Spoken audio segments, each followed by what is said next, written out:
దేవుని ఆరాధిస్తూ వచ్చినటువంటి మనమందరం కూడా మన విశ్వాస జీవితాలను పరీక్షించుకుంటాము. ఎవరికి వారే, ఎవరి విశ్వాసము వారిది, ఎవరి పరీక్ష వారిదే. ఎవరికి వారే పరీక్షించుకోవాలి. యేసుక్రీస్తు ప్రభువును నమ్ముకున్నటువంటి నేను ఏ విధంగా జీవిస్తున్నాను? యేసుక్రీస్తు ప్రభువు ఈ లోకంలో ఎలా జీవిస్తూ వచ్చినాడో ఆయనను పోలి మనం జీవిస్తున్నామా? పరీక్షించుకొని పరిశుద్ధ రక్త మాంసంలో పాల్పంపులు పొందుదాం. పొందబోయే ముందు పరిశుద్ధ గ్రంథం బైబిల్ నుండి నిర్గమకాండం 27వ అధ్యాయము 20-21. నిర్గమకాండం 27వ అధ్యాయము 20-21 వచనములో అందరం కలిసి చదువుకుందాం. మరియు దీపము నిత్యము వెలిగించున్నట్లు ప్రదీపములను దంచి తీసిన అచ్చము ఒలీవల నూనె తీయవలెనని ఇశ్రాయేలీయులకు ఆజ్ఞాపించును. సాక్ష్యము మందసమున్న వెలుపల ప్రత్యక్ష గుడారమును అహరోను అతని కుమారులను సాయంకాలం మొదలుకొని ఉదయం వరకు యెహోవా సన్నిధిని దాన్ని సమర్పింపవలెను.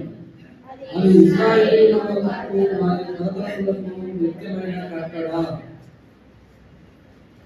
కొరింథీయులకు రాసిన మొదటి కొరింథీయులకు రాసిన పత్రిక 11వ అధ్యాయము 25 నుంచి 31 కలిసి చదువుకుంటాం. కాబట్టి ప్రతి మనుష్యుడు తను తాను పరీక్షించుకోవలెను, అలాగే చేసి ఆ రెండింటిని తిని ఆ పాత్రలో త్రాగవలెను. తాను శరీరమని వివేచింపక నిద్రాపోవాడు, తనకు శిక్ష కలుగుబెట్టి నిద్రాడుచున్నాడు. ఇందువలనే మీలో అనేకులు భయముతో రోగులై ఉన్నారు, చాలా మంది నిద్రించుచున్నారు. అయితే మనమే విమర్శిస్తున్న ఎడల తీర్పు పొందకపోదుము.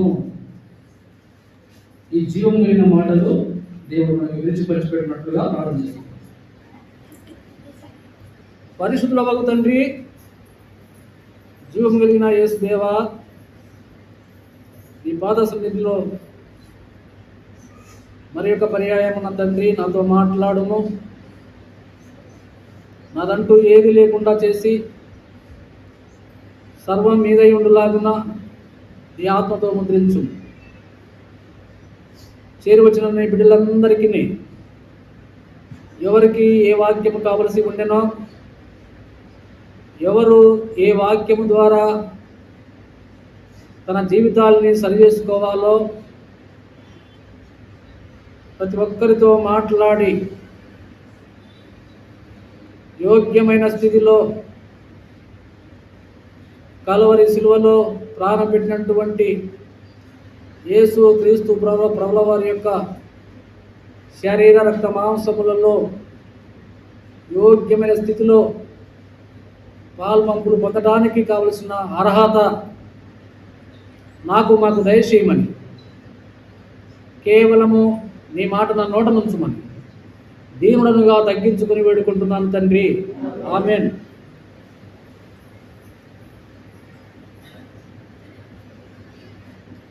నిర్గమకాండంలో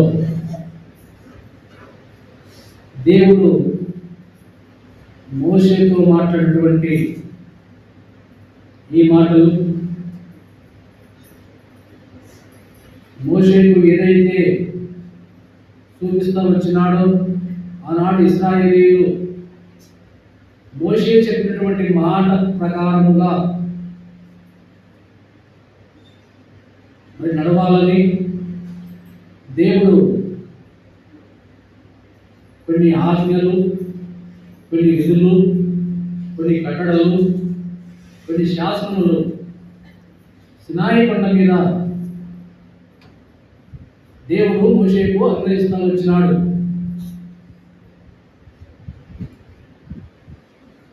నిజంగా దేవుడు మోషేకు చెప్పిన ప్రకారముగా మోషే ప్రజలకు వాటన్నింటినీ కూడా బోధిస్తూ వచ్చినాడు. బోధిస్తూ వచ్చినటువంటి మాటల్ని వారు పాటించినారా? పాటించకుండా తన ఇష్టానుసారంగా జీవించి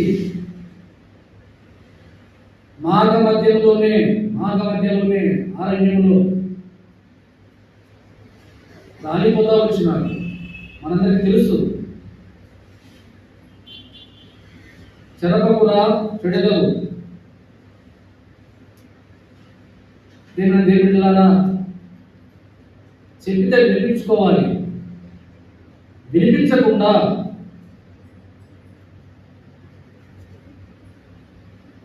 తన సిద్ధమే దేవుని సిద్ధమని తన ఇష్టానుసారంగా జీవిస్తే పరిణామాలు తీవ్రంగా ఉంటాయి. దేవుడు అంటే ఆశాభాషి కాదు.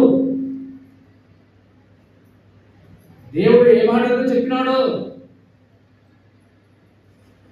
ఆ మాటను మనం నెరవేర్చే వారంగా ఉండాలి, కానీ రుణీకరించే వారంగా ఉండవద్దు.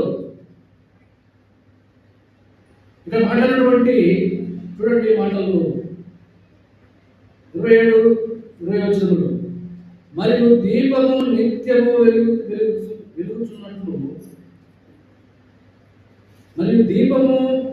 వెలిగించున్నట్లు ప్రదీపములకు దంచి తీసిన అచ్చము ఒలీవ నూనె తేవలనని ఇశ్రాయేలీయులకు ఆజ్ఞాపించును. దంచి తీసిన అచ్చము ఒలీవ నూనె కావాలంట. దంచి తీసిన, చూడండి, అచ్చము ఒలీవ నూనె అనే మాటలో కల్మషం లేదు, కల్తీ లేదు. కల్తీ లేని నూనెతో దీపం వెలగాలి. కల్మషం లేని హృదయంలో మనమంతా దేవునిలో వెలిగిపోవాలి, వికసించాలి, ప్రజ్వలించాలి. జీవవాక్యము చేత పట్టుకుని వెలిగే జ్యోతుల్లాగా ప్రకాశించే వారుగా ఉండాలి. అంటే కల్మషం ఉండవద్దు హృదయంలో.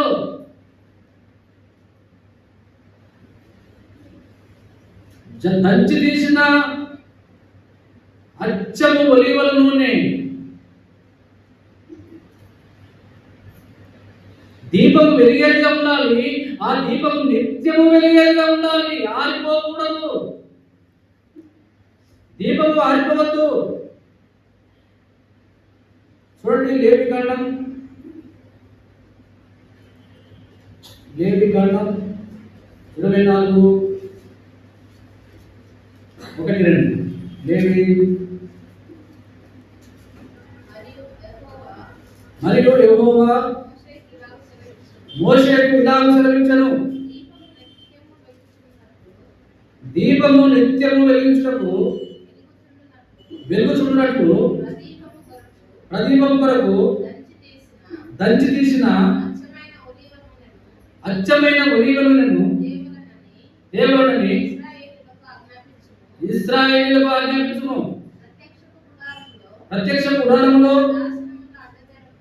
చూడండి, అడ్డగలకు వెలుపల అహరోను సాయంకాలం మొదలుకొని ఉదయం వరకు దాన్ని వెలిగించినట్లుగా యెహోవా సన్నిధిని దానిని చక్కపరిచే వారుగా ఉండాలి. దేవుని బిడ్డలారా, చాలు.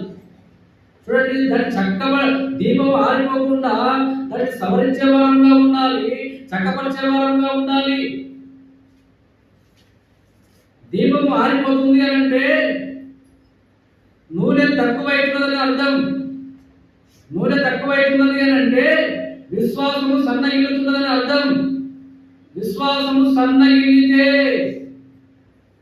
దీపము ఆరిపోతా ఉన్నది. ఆ దీపము నిత్యము మండాలి అంటే ఒత్తి సరిచేయాలి. ఇప్పుడంటే దీపాలు లేవు. ఇంతకుముందు మేము చిన్నపిల్లప్పుడు దీపాలు ఉండేవి.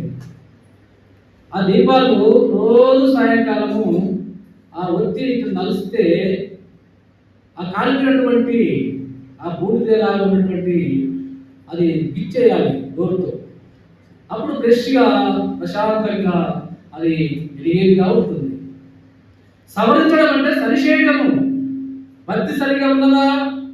నూనెగా అమ్ముతుందా? సరి చేసుకోవాల్సిన అవసరం ఉంటుంది. మన హృదయంలో కూడా మన జీవితాన్ని కూడా మనం సరి చేసుకోవాలి. విశ్వాసము సన్నగిల్లుతున్నది అని అంటే వాక్యము కరువైపోతుందని అర్థం. అంటే వాక్యానికి అందుబాటులో లేవని అర్థం. విశ్వాసము సన్నగిల్లుతుందంటే మందిరానికి దూరం అయిపోతున్నామని అర్థం. విశ్వాసము సన్నగిల్లుతున్నది అంటే ఎక్కడ కూడా దేవుని యొక్క జీవవాక్యం దగ్గరికి అనగా కూటముల దగ్గరికి రావడం లేదేమో.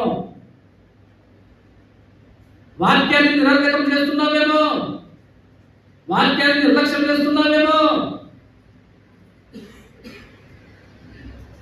అందుకే విశ్వాసం సన్నగిల్లుతున్నది. విశ్వాసం సన్నగిలిన కారణాన్ని బట్టి మనకు అనారోగ్య పరిస్థితులు వస్తున్నప్పుడు శోధన ఎక్కువైపోతుంది. కారణం ఏమిటంటే దేవుడిని నమ్మకుంటే ఏం చేసి నమ్మన్నారు. నా వ్యాధియే తగ్గడం లేదు. నాకు అనేక రకాల పీడకాలు పడుతున్నాయి. నాకు అనేక రకాల శోధన ఎదురైతా ఉన్నది. ఒకటి మీద తర్వాత ఒకటి, ఒకటి తర్వాత ఒకటి, ఒకటి తర్వాత ఒకటి తరచుగా వేటాడుతూ ఉన్నాయి.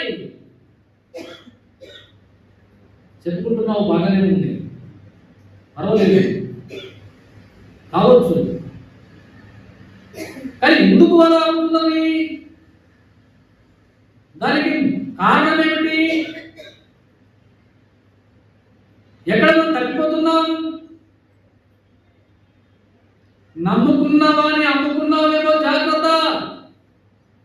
నువ్వు ఎవరినైతే నమ్ముకున్నావో ఆ నమ్ముకున్న వాడిని, ఆ నమ్ముకున్న దేవుణ్ణి కాస్త పక్కన పెట్టినావేమో చూసుకో.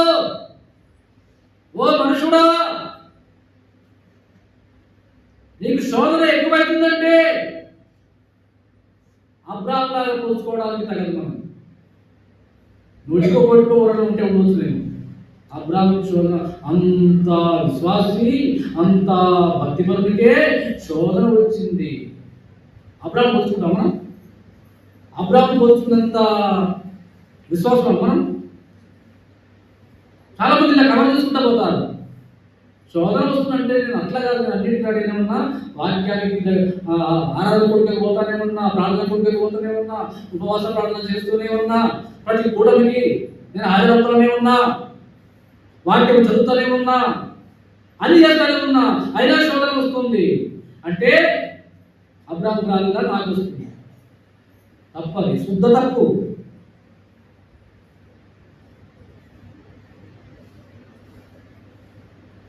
అలా పోల్చుకోకండి. ఎందుకంటే మనం అలాగే లేవు కాబట్టి చెప్తున్నాను. నేను అలాగే లేమని ఖచ్చితంగా నేను చెప్పగలను. ఎక్కడో దగ్గర సమయ పాలనలో, ప్రార్థన చేయట్లో, వాక్యం చదువుట్లో, చూసే చూపుల్లో, తలంచే తలంపుల్లో, క్రియల్లో అనేక రకాల ఎక్కడో ఒక దగ్గర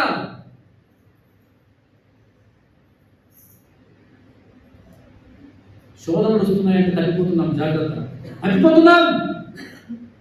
సమయపాలన లేదు, దేవుడంటే భయం లేదు, దేవుడంటే భక్తి లేదు. దీపం ఆరిపోతుంది, అది బక్కబక్కమంటుంది అంటే అది ఆరిపోవడానికి సమీపంలో ఉన్నది. ఎప్పుడు బక్కబక్క అంటారు తెలుసా? నూనె అందుకే అన్నప్పుడు బక్ బక్ బక్ బక్ అంటారు. నిండాగా నూనె అందితే అది ప్రశాంతంగా మండుతుంది. ఏ మనుషుడు అలా మండుతా వచ్చినాడు? యేసుని నమ్ముకున్న వాళ్ళు ఎలా ప్రశాంతంగా అంటే ఆయన మండుచు ప్రకాశించే దీపమైనట్టున్నాడు. ఆయన మండుచు ప్రకాశించే దీపంలాగా ఉన్నాడు. ఎవరు? బాప్తిస్మమిచ్చు యోహాను. ఎందుకు? ఆయనలో కల్మషం లేదు, కపటం లేదు. ఎవరు చూస్తున్నాడు? దేవుని వైపు చూస్తున్నాడు. లోకంతో పని లేదు. నేను ఇలాగ ఉన్నాను, నా డ్రెస్ బాగుందా, నా తిండి బాగుందా, నా జీవితం బాగుందా, నేను ఇలాగ ఉన్నానని చెప్పి నా రూపురేఖలను దిద్దుకోలే. ఎవరు? బాప్తిస్మమిచ్చు యోహాను. దేవుడు ఏ మాట అయితే బయలుపరచమని చెప్పినాడో ఆయన చెప్పినటువంటి మాటల్ని ఆయనలో కేకలు వేసి ప్రకటిస్తా ఉన్నాడు. పరలోక రాజ్యం సమీపించి ఉన్నది, మారు మనసు పొందండి. పరలోక రాజ్యం సమీపిస్తా ఉన్నది, మారు మనసు పొందండి అని చెప్పి ఏకదాటిగా కేకలు వేసి చెప్తున్నాడంటే ఆయనకు కల్మషం లేదు. ఆయన మండుతూ ప్రకాశించే దీపమైనట్టు ఉన్నాడు, దీపమై ఉన్నట్టున్నాడు. మనం కూడా అలాగా ఉండాలని దేవుడు ముందు మాట్లాడుతున్నాడు.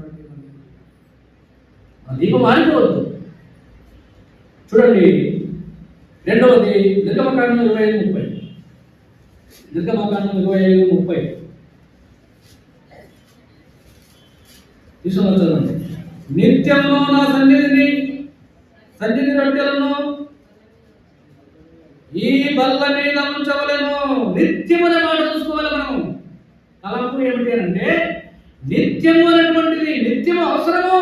యేసును నమ్ముకున్నటువంటి మనకు నిత్యము యేసు క్రీస్తు ప్రభువారు మన పాప శాపముల కొరకు, మన అపరాధముల కొరకు గొల్గొతా కొండపై కలవరి శిలువలో పంచగాయములు పొంది మన కొరకు ప్రాణం పెట్టి ఆ నిత్యత్వాన్ని మనం ఆపాదించుకోవాలని, పరలోక రాజ్యాన్ని ఆపాదించుకోవాలని ఆయన శరీరాన్ని, ఆయన రక్తాన్ని మనకు అందుబాటులో ఉంచిపోయినాడు. ఆయన సన్నిధి రొట్టెలు నిత్యము నిత్యము మనం పానం చేసే వరంగా ఉండాలి, పాల్పంపులు పొందే వరంగా ఉండాలి. ఆయన సన్నిధిలో రొట్టెలు నిత్యము ఉండాలి. నిత్యము ఉండాలంటే ఒక్క వారం ఆదివారం పోకుంటే ఏమంటున్నారు? దేవుడు నిత్యము. ఇక్కడ సన్నిధి రొట్టెలు ఉన్నాయంటే సన్నిధి రొట్టెల్లో ఏం చేయాలి? పాల్పంపులు పొందాలి. సన్నిధి రొట్టెలు ఎక్కడ ఉంటాయి? దేవుడి సన్నిధిలో ఉంటాయి, దేవుడి మందిరంలో ఉంటాయి. మరి దేవుడి మందిరానికి రాకపోతే సన్నిధి రొట్టెలు ఎక్కడ దొరుకుతాయి? మీకు లోకంలో ఏదైనా కొట్ల మీద దొరుకుతాయా? ఒక కొట్టుకెళ్ళి కొనుక్కొని వస్తానంటే దేవుడి మందిరానికి డుమ్మా కొడితే దేవుడి సన్నిధి రొట్టెలు ఎలా దొరుకుతాయి? నా శరీరం తిని నా రక్తం త్రాగువాడే నిత్య జీవం కలిగిన వాడు. నిత్యము నిత్యమైన మాటలు చూసుకుంటున్నాం. నిత్యము ఆయన సన్నిధి రొట్టెలు ఉండాలి. ఆయన సన్నిధి రొట్టెల్లో మనం పాల్గొంటూ పొందాలి. నిత్యము దీపం వెలగాలి. నిత్యమైన సన్నిధిలో రొట్టెలు ఉండాలి. అపోస్తలులు ఏం చేసినారు? అపోస్తలుల బోధ యందును, రొట్టె విస్తర యందును, సహవాసం యందును, ప్రార్థన చేయడం యందును ఎలా ఉంటారు? ఎడతెగంటే నిత్యము. మనం ఎలా ఉంటున్నాము? మనం ఎలా ఉండకపోయినా అన్ని కావాలి.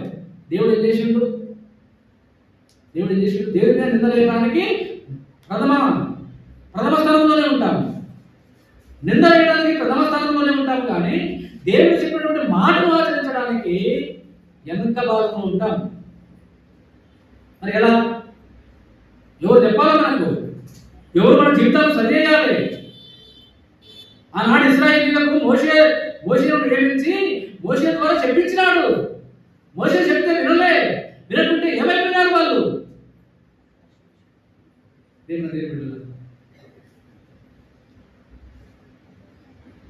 మన జీవితాలు బాగుండాలంటే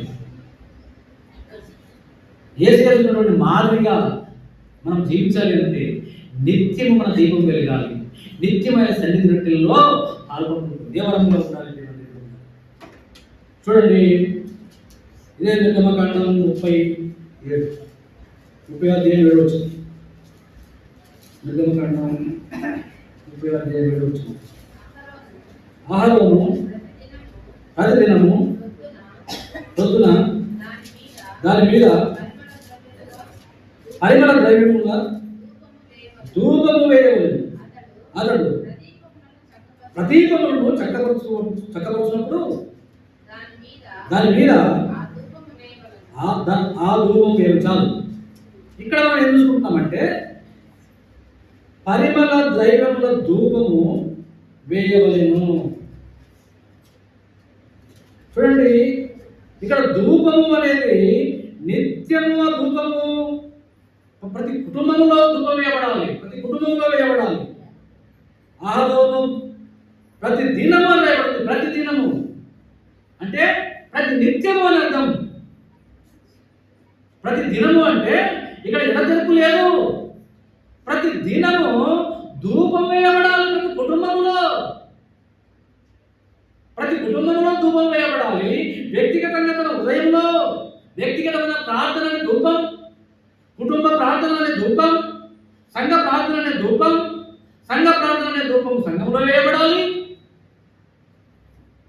కుటుంబ ప్రార్థన అనేటువంటి ధూపం కుటుంబం కలిగి ఉండాలి. వ్యక్తిగతమైన ప్రార్థన అనే ధూపము వ్యక్తిగతంగా కలిగి ఉండాలి. ప్రతి దినము దేవుని చేరుకుంటున్నాను. నిజంగా అలా ధూపం వేయబడుతున్నాం మనం. చూడండి, 2వ దినవృత్తాంతములు గ్రంథం 2వ దినవృత్తాంతములు 29:11.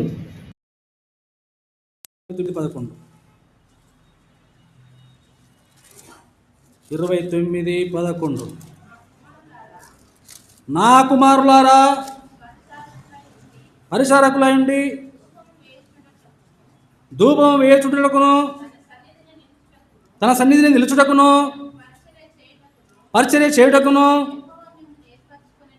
యెహోవా మిమ్మును ఏర్పరచుకుని గనక మీరు అశ్రద్ధ చేయకుడి. ఈ విషయంలో అశ్రద్ధ చేయొద్దంటున్నాడు దేవుడు.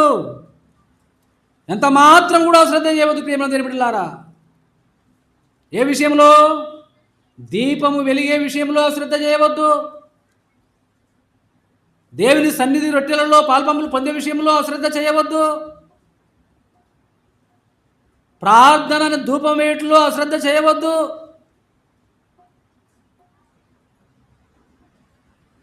ఈ శ్రద్ధాసక్తులు కలిగి ఉన్నామా? నిజంగా మనం ఈ శ్రద్ధ కలిగి ఉన్నామా? మన జీవితాలు ఎలాగ ఉన్నాయి? యెహోవా మనల్ని ఏర్పాటు చేసుకున్నాడు. ఎలాగ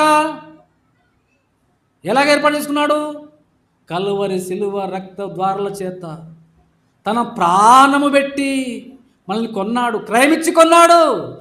మీ ఇష్టానుసారంగా జీవించడానికి మీరు మీ సొత్తు కాదంటున్నాడు దేవుడు. మీరు విలువ పెట్టి కొనబడిన వారు అంటున్నాడు దేవుడు.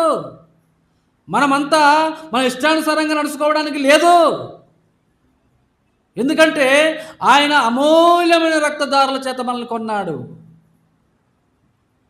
పాపముల చేత అపరాధముల చేత చచ్చినటువంటి మనల్ని విడిపించడానికి ఆయన ప్రశస్తమైన శిలువ రక్తం ద్వారా మనం విమోచింపబడ్డాం. కాబట్టి ఇప్పుడు మనం ఎవరు సొత్తయ్యా అంటే యేసుక్రీస్తు ప్రభువు వారి యొక్క సొత్తై ఉన్నాం. ఆయన ఆధీనంలో ఉన్నాం. ఆయన మనల్ని ఏర్పాటు చేసుకున్నాడు. యాజకులు ఏం చేయాలంట? ఆ ఒత్తిని ఏం చేయాలి? దీపాన్ని సరిచేయాలి. అది నిత్యము మండుచున్నట్లుగా దాన్ని సరిచేసేవారుగా ఉండాలి. ప్రతి ఉదయము. మరి ఎవరు? మాకు కాదు కదా, యాజకులు కదా చెప్పింది, యాజకులకే కదా, మాకు కాదు కదా అనుకుంటున్నామా? మనం ఎవరమంట? రాజులైన యాజక సమూహము. యాజకులమంటే మనమంతా కూడా యాజకులమే. కాబట్టి ఈ వాక్యం మనందరికీ వర్తిస్తుంది. ప్రతి మనుషుడు యాజకుడే. ప్రతి మనుషుడు తన దీపాన్ని సరి చేసుకోవాలి.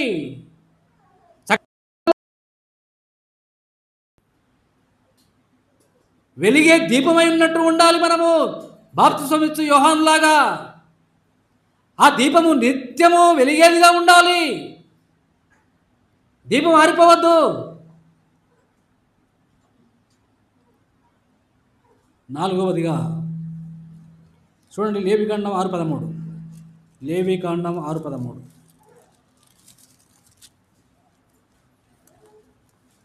లేవి 6:13. బలిపీఠం మీద అగ్ని నిత్యము మండుచుండవలెను, అది ఆరిపోవు. చాలు ప్రియమైన దేవుని బిడ్డలారా, చూడండి, బలిపీఠం మీద అగ్ని నిత్యము మండుచుండవలెను. ఏం మండాలంట? బలిపీఠం మీద అగ్ని మండాలా. అగ్ని అంటే ఏమనుకుంటున్నారు? బలిపీఠం అంటే అసలు ఏదనుకుంటున్నారు? హృదయం అనేటువంటి బలిపీఠంలో వాక్యం అనేటువంటి అగ్ని ఎప్పుడు హృదయంలో మండుచుండాలి. హృదయము మండే హృదయముగా ఉండాలి. దేవుని కొరకు సాహసం చేసేటువంటి హృదయము, దేవుని కొరకు ప్రాణమైన పెట్టేటువంటి హృదయం కలిగి ఉండాలి.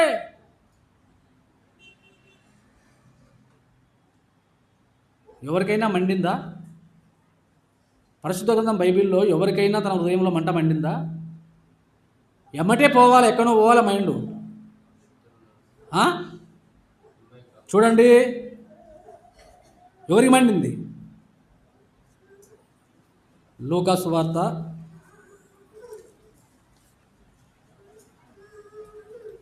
24 తీయండి.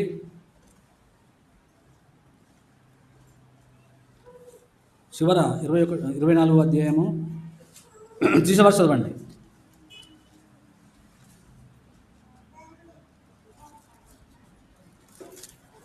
వాళ్ళు మాట్లాడుకుంటూ పోయినప్పుడు ఏమంటుందట వాళ్ళ హృదయంలో? దొరికిందా?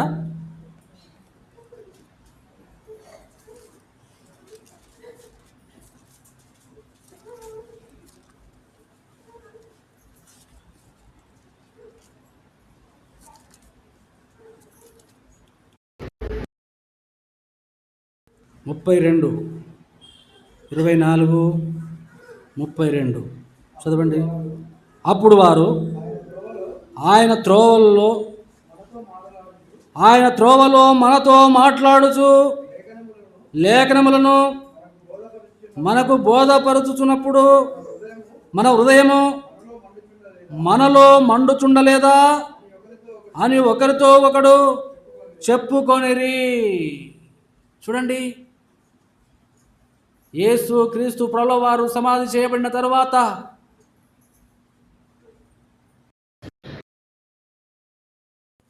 భయభ్రాంతులకు గురి అయినటువంటి శిష్యులు, ఆయన నమ్ముకున్నటువంటి శిష్యగణం అంతా కూడా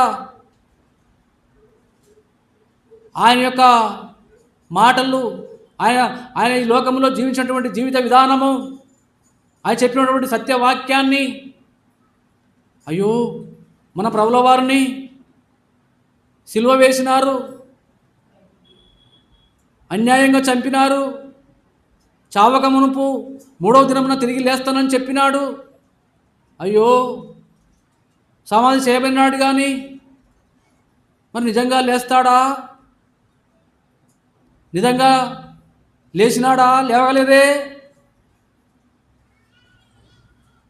ఎందుకు ఇలా జరిగింది? ఎందుకు ఇలా జరిగిందని చెప్పి తన డౌట్ఫుల్గా వాళ్ళు ఒకరికొకరు మాట్లాడుకుంటా వచ్చినప్పుడు ఆయన మాటలు ఎప్పుడైతే వీళ్ళు మాట్లాడుకుంటా వస్తున్నారో వారి హృదయంలో మంట మండిదంట. ఆ మంట మండినప్పుడు నిజంగానే యేసుప్రభు లేస్తున్నాడు, ఆయన సత్యమైన వాడు లేస్తాడని చెప్పి వాళ్ళు దృఢపరచుకోలేదు. కానీ ఆయన ప్రత్యక్షమై ఆయన కలిసినప్పుడు, అరే అందుకనే ఫలానా సమయంలో మనం మాట్లాడుకుంటా వచ్చినప్పుడు అరే మన హృదయం మండలేదారా? మంట మండినప్పుడే అర్థం చేసుకోవాలి ప్రియమైన దేవుని బిడ్డలారా. మంట మండుతుంది కానీ మనం ఏం చేస్తామంటే దాటివేస్తాం. మనసాక్షి గద్దిస్తుంది కానీ దాటవేస్తాం. గద్దించినప్పుడే సరి చేసుకుంటే ఎంత బాగుంటుంది. 36వ వచనం దగ్గరికి వచ్చిన తర్వాత అప్పుడు ఆయన ఇక వీళ్ళు తెలుసుకోనట్టుంది, నా పునరుత్థానాన్ని నేను తిరిగి లేచినట్టు వీళ్ళు ఇక అర్థం చేసుకున్నట్టు అని చెప్పి తానే ప్రత్యక్షమవుతా వచ్చినాడు. ప్రత్యక్షమైన తర్వాత అంటున్నారు, అరే అందుకే మన హృదయాలు అప్పుడు మండలేదారా? ఆయన గురించి మనం మాట్లాడుకుంటున్నప్పుడు అసలు మనలో ఒక ప్రకంపితము జరగలేదారా అని అప్పుడు అనుకుంటున్నారు ప్రేమ. మన హృదయంలో వాక్యం ఉంటే, వాక్యం ఉండటమే కాదు, వాక్యం నమ్మాలి. వాక్యం నమ్మాలి. నమ్మకపోతే నామకరణ స్థితిలో పట్టిన వాక్యాలు మనం ఎన్నో చెప్తాం నోటికి. వాళ్ళు చెప్తారు, సండే స్కూల్ పిల్లలు చెప్తా ఉంటారు, అర్థం చెప్పమంటే అర్థం రాదు. అలాగా ఉండవద్దు.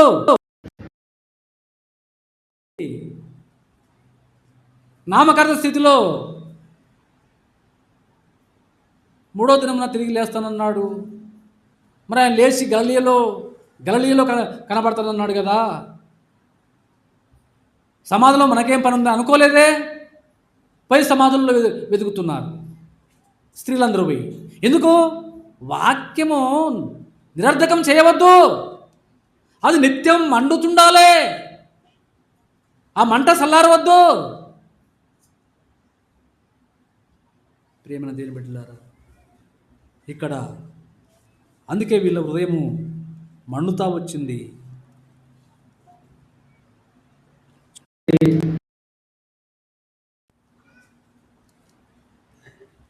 చివరిగా కీర్తన గ్రంథం 105 4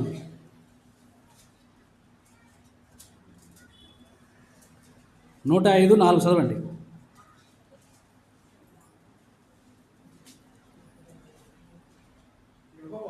యెహోవా,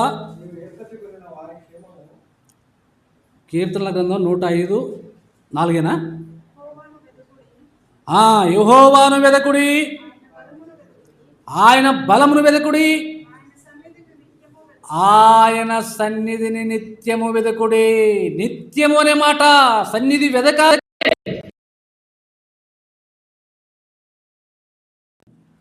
దేవుని మందిరాన్ని నిరర్ధకం చేయవద్దు. ఏమన్నా దేని బిడ్డలారా, మన హృదయంలో దీపం మండుతూ ఉండాలి. దీపం మండాలంటే కల్తీ ఉండొద్దు, కల్మషం ఉండొద్దు, లోకం ఉండొద్దు.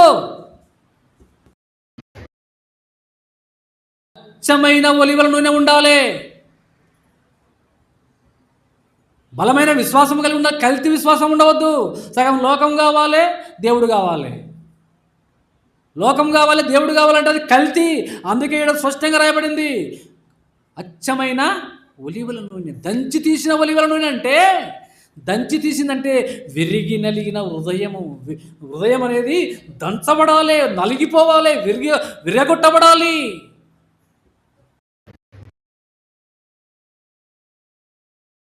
విరిగి నలిగిన హృదయార్పణ దేవునికి ఇష్టమైన బలి. విరిగి నలిగిన హృదయార్పణ దేవునికి ఇష్టమైన బలి. ఎందుకంటే అది విరిగిపోయింది, నలిగిపోయింది. విరిగి నలిగిపోతే ఏమొస్తుందంటే అచ్చమైన ఆ ఒలీవల నూనె వస్తుంది. ఉతికినటువంటి ఒక బట్టను గట్టిగా పిండితే ఏమొస్తుంది? అందులో నీరంతా కూడా ఎంత గట్టిగా వింటే అంత గట్టిగా నీరు వస్తూ ఉంది. అలాగ పిండబడాలి హృదయము. హృదయం పిండబడ్డప్పుడు